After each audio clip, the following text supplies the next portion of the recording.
Hi guys, my name is Oliver, and today we're going to take a look at another horrible case with you. According to official figures, more than tens of millions of people go missing every year around the world. About a third of them are found alive and unharmed, almost half of them are found after a while, dead as a result of accidents or murder, and about 2 million people disappear without a trace every year. The latter are usually found neither alive nor dead even after many years. The story of Agnese Klavina made a lot of noise in the fall of 2014 when a young and very attractive woman who was having fun in a club with friends seemed to vanish into thin air. Everyone who might have been involved seemed to escape any responsibility. However, in 2023, 9 years after the tragedy, the case took a completely unexpected turn. But let's get to the bottom of it. Who is Agnese Klavina? Our today's heroine was born in 1984, July 8th, in the capital of Latvia, the city of Riga. She grew up in an ordinary family and became the youngest of 2 daughters of her parents. Agnes's own sister Greta was only a couple of years older than her, so the girls were always very friendly and almost inseparable. The parents did their best to give their daughters a good education and let them realize their dreams. Agnese grew up a sociable, cheerful, and very active girl. She did well at school, played sports, and had a lot of friends. In the future, she dreamed of connecting her profession with tourism or entertainment because she loved to travel and knew how to organize perfect leisure time. In addition, Agnese also had a bright appearance and a spectacular figure, so men always gave her their attention and compliments. The girl from a young age has always had a lot of admirers who, in every way, tried to get her attention. After graduating from school, Agnese worked for some time in the service industry while attending language courses and studying to be a tourism manager. At the age of 20, she decided to move from her native Latvia to foggy Albion and settled in London. She believed that here she would have more prospects and opportunities to unlock all her potential and talents. Parents and older sister did not oppose her decision and sincerely supported her. Soon after the move, the beautiful blonde met a young man whose name was Michael Mills. He was older than Agnese by 8 years, had a good education, owned his own thriving business, opened a small movie theater and entertainment complex, and was considered a very successful man. He and Agnese quickly found a common language and soon began dating.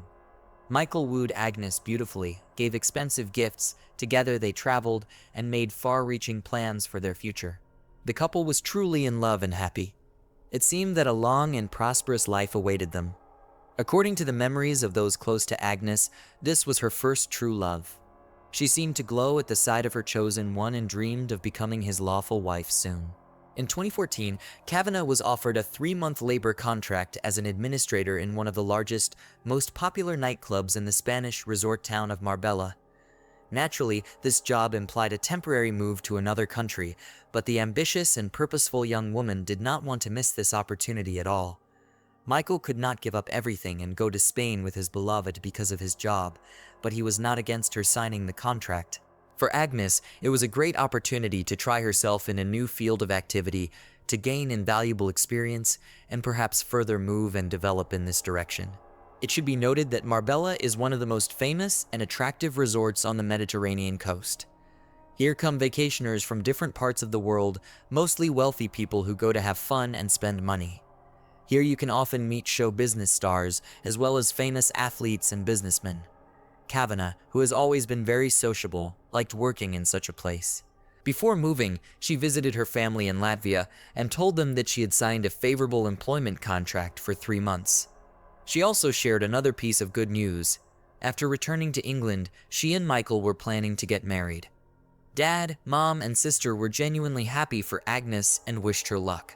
At the end of May 2014, Agnese, having packed only the most necessary things for one season, went to work in sunny Spain. Her lover stayed in London, but they called each other daily and communicated via video link, telling each other about everything that was happening to them. Klavina actively maintained her pages in various popular social networks, where she posted daily photos, small videos, and stories. She got a lot of followers who closely followed her activities and work. It was obvious that Agnese lived an interesting, busy life and enjoyed every day. After the end of her employment contract, Agnese decided to stay in Spain for a couple more months. It was the beginning of the velvet season in the resort, and during this period, it was possible to earn good money. She consulted her boyfriend, and he supported her and promised to visit her for a few days because they had not seen each other for a long time and missed each other very much. Agnes almost immediately got a job as a hostess in a high-end restaurant and renewed her lease. In September, as expected, Michael visited her. They were having fun planning the upcoming wedding and choosing a place to go on honeymoon. Less than a week later, the young man returned to London, and Agnes had to work in Spain for another month, after which she was going to visit her relatives in Latvia and then fly to England to her lover. But these plans, alas, were not destined to come true. On September 6th, Agnes, in the company of her friends, went to one of the popular nightclubs in the region, the Costa del Sol. A few hours before, she had called her fiancé, who was aware of her plans and did not object to Agnes having fun with her friends. The young people enjoyed themselves and took pictures together, and Agnes posted several of them on her online profile. That night, according to the memories of those who saw her that fatal night, the bright blonde was wearing a spectacular short dress and carrying a tiny white clutch handbag. Toward morning, when the friends were about to go home, Agnes said she planned to stay a little longer and then take a cab. She was always quite serious and responsible, and Agnes had not had much to drink, so her companions saw no reason to worry. At that moment, when the friends said goodbye and headed for the exit, Klavina was talking to a man who had bought her a cocktail and was clearly trying to win Agnes's favor. After that night, Klavina was never seen again, alive or dead. It seemed as if she had simply vanished into the crowded nightclub. No one could remember what time and with whom the blonde left the establishment or where she had gone afterward. The next day, Agnes did not show up at work, and when trying to contact her, it turned out that her phone was switched off. Colleagues and friends were the first to raise the alarm, but the police were slow to respond to their missing persons report. Toward evening, a worried Michael called Agnes's mother and said that he had been unable to contact his fiancée all day, which had never happened before. The next day, Agnes's parents and fiancé jointly tried to contact the Spanish police to report the disappearance. However, they were told that the relatives had to file such a report in person, otherwise it would not be considered. After these words, Michael and Klavina's family took the next flight to Marbella. In the end, the missing persons report was filed by the family only 5 days after Agnes had disappeared without a trace. The first thing that was checked was the apartment Agnes had rented, but it looked as if the owner had gone out for a while and would be back soon. Documents, money, and a few expensive pieces of jewelry were in their places. The refrigerator was stocked with prepared food, and on the bed were several outfits from which Agnes had chosen what to wear to the club on her last night. It was obvious that Klavina had not been in her apartment since the day she had gone out with her friends. Her phone had been turned off, she had left no more posts on social media, and she had not responded to any messages. It was only then that the police began investigating the disappearance, but precious time was irretrievably lost. Agnes's friends and family began to post flyers all over the city with her picture and requests for help in the search. The story was also picked up by the media, featured on television news programs, and Agnes's pictures were on the front pages of local newspapers. The first leads and clues emerged after the police studied the footage from the CCTV cameras located inside and outside the entertainment venue. However, there were also some problems with this because all the files had already been erased by that time, and the police had to ask for help from specialists in order to restore them. But the efforts were not in vain, and on one of the recordings made by a camera located at the exit to the parking lot, it was seen how Agnes, around 6:00 in the morning, leaves the club with a man, and does it clearly not of her own free will. This last footage, which showed Klavina alive, was to be studied in detail, but the closer the experts looked at them, the more frightening they seemed.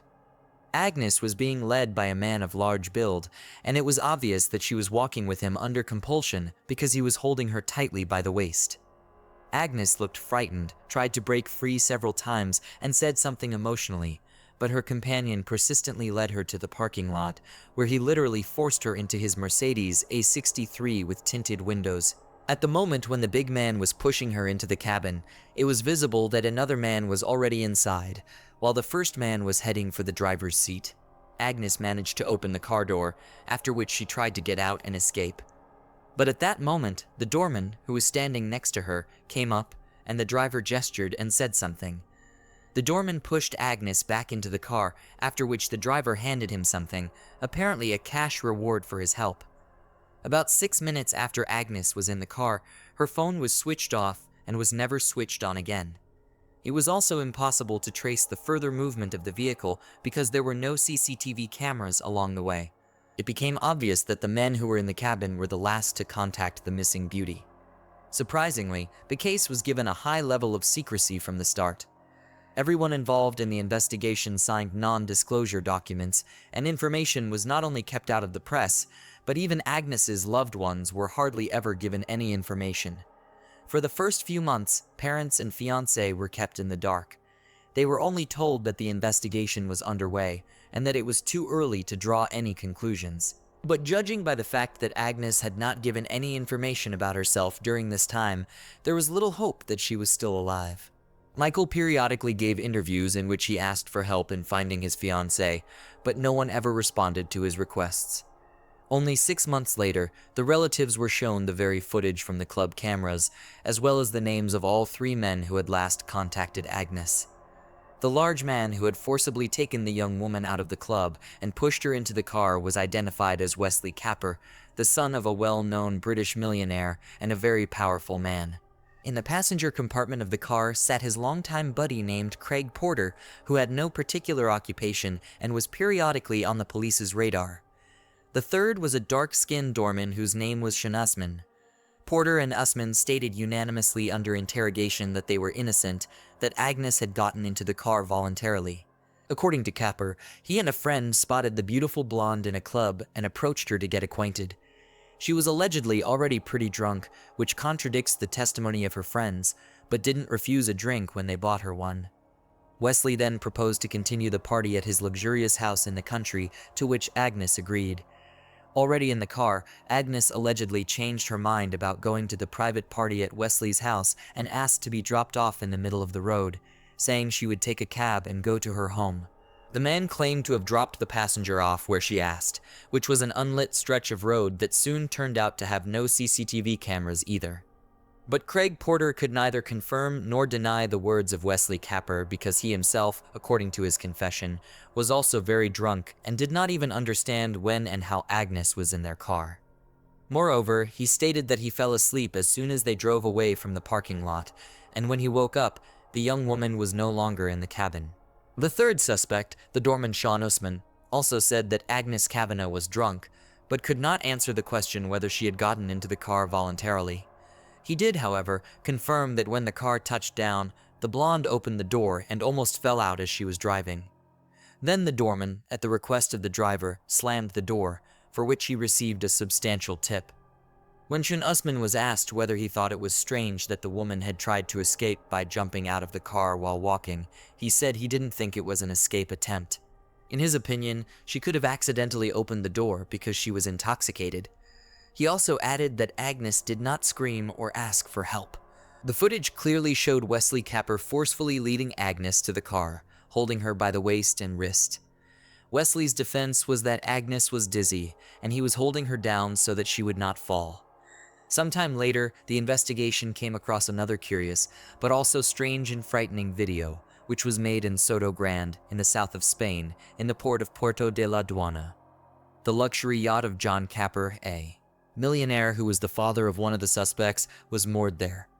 The footage, dated September 10th, 4 days after Agnes's disappearance, shows Wesley, Craig, and 2 other men boarding the yacht.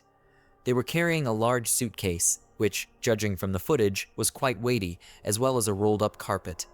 When the company returned to the port of Puerto de la Duana a few days later, they had no luggage with them. After the footage was shown to Capper, he claimed that he and his friends had sailed to Ibiza to have fun. The suitcase, he said, contained their belongings, and what the investigation mistook for a carpet was bedding. Where it all subsequently went, he could not explain. A thorough search of Wesley's yacht and automobile yielded no results, as both had been cleaned and dry cleaned, destroying any traces of DNA. However, a long blonde hair was found in the trunk of the car, but it was not possible to establish its origin because this crucial evidence mysteriously evaporated during the investigation. At the trial, the prosecution told another curious detail. As it turned out, a few hours after Agnes was in the defendant's car, Capper called the emergency services several times, but each time he dropped the call without waiting for an answer, as if he was afraid or doubted the correctness of his actions. The man himself explained that he was drunk and made the calls randomly. The lawyer for the Klavina family stated that Agnes, in his opinion, was long dead and that her body was resting somewhere on the seabed in the very suitcase that the suspects had brought aboard the yacht. In addition, he believed that the case was deliberately delayed and the criminals had plenty of time to get rid of all the evidence that could prove their guilt. Only a year and a half after Agnes's disappearance, Capper, Porter, and Usman found themselves in the dock. They were accused of holding Agnes against her will and forcing her into a car. Unfortunately, due to the lack of evidence, there was nothing more to charge them with. Moreover, the millionaire and his friend were released on bail and quietly left the courtroom. Naturally, Agnes's relatives were outraged by this, but the judge was adamant. All three men were only brought to trial again in 2019, almost 5 years after Agnes's disappearance. They still denied their guilt and insisted that Klavina had gotten into the car of her own free will. The prosecutor asked that the doorman be considered an accomplice to the crime because he helped the defendants drive the victim away. Usman could have received a sentence of 5 years in prison for his actions. In response, he made a fiery speech in which he said that he was among the suspects because of the color of his skin, as well as the lack of opportunity to hire a good lawyer because all the money he earns he sends to a starving family in Africa. Capper and Porter's lawyers insisted that their clients were guilty only of persuading Agnes to get into the car, but not of forcing her to do so. In their opinion, the young woman was dropped off on the road as she had requested, but while she was waiting for a cab to go home, she could have been kidnapped and killed by third parties because Agnes was drunk and could not offer much resistance. The verdict of the judge surprised and angered the relatives of the missing young woman because none of the defendants, in fact, were not punished at all. Usman was cleared of all charges. Capper was sentenced to 2 years for taking advantage of Agnes's drunken state to persuade her to get into his car, and Porter received 6 months for complicity. In reality, the men received suspended sentences and did not spend a single day in prison, but paid Agnes's family the ridiculous sum of £101,000 in compensation. Usman's family was discouraged by the decision and appealed, and then it turned out that both defendants in the case, while waiting for the court's decision, managed to break the law once again. Capper, being in a state of alcoholic and drug intoxication, knocked down a woman to death and fled the scene, and Porter and his friend, also drunk, stole a car after previously beating its owner to a pulp.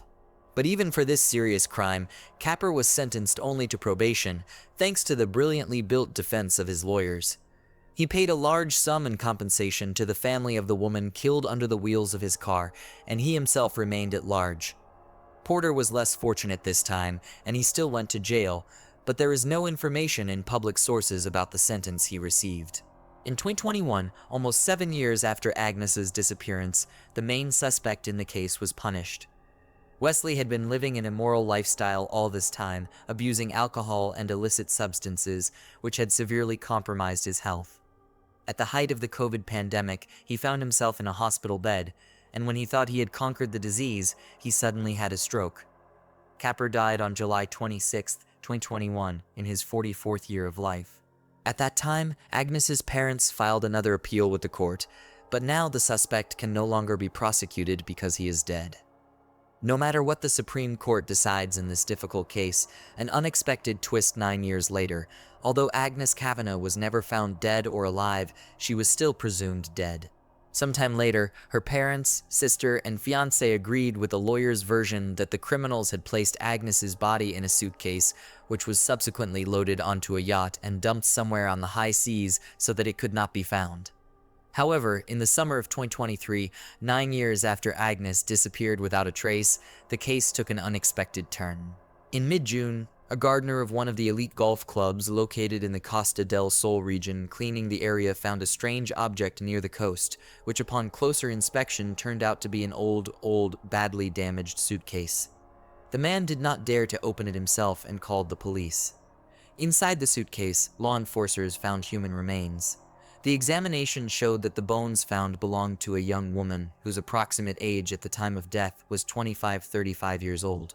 In addition, it was also found that the suitcase with the body inside had spent about 10 years in the water before it was brought to the shore. After comparing all the facts, the police hypothesized that the body found belonged to Agnese Klavina, who disappeared 9 years ago. In order to establish this unequivocally, a number of examinations are required to compare Agnes's DNA with the remains found. At the moment, experts are working closely on this issue, but the details of the investigation have not yet been made public. If the suspicions are confirmed, it will be a reason to reopen the case and bring the surviving suspects to trial. Thanks for watching, guys. That was Oliver with you. Subscribe to the channel. There are many shocking stories ahead.